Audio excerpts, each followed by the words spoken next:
एक छोटे से कस्बे में एक नन्हा सफेद पिल्ला रहता था जिसका नाम था शेरू। वह बहुत चंचल था, कभी तितलियों के पीछे भागता, कभी बच्चों के खिलौने उठाकर खेलता। लेकिन उसके पास अपना घर नहीं था। हर रात वह चाय की दुकान के बाहर पुराने बोरे पर सिकुड़ कर सो जाता, इस उम्मीद में कि कोई उसे अपना ले जाएगा। कभी ठंडी हवा उसे सताती तो कभी भूख की वजह से वह कराह उठता, लेकिन उसकी मासूम आंखों में हमेशा उम्मीद की एक किरण रहती थी। एक ठंडी शाम शेरू ने देखा कि एक छोटा बच्चा स्कूल से घर लौटते हुए रो रहा है। उसका बस्ता गिर गया था और सारी किताबें कीचड़ में भीग गई थीं। बच्चा अकेला बैठा सुबक रहा था। उसके आंसू बहते ही जा रहे थे और वह बेहद असहाय महसूस कर रहा था।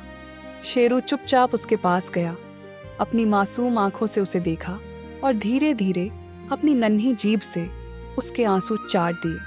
बच्चा हंस पड़ा, उसके चेहरे पर पहली बार मुस्कान आई। शेरू ने अपनी पूंछ हिलाई और उसके चारों ओर खुशी से उछलने लगा।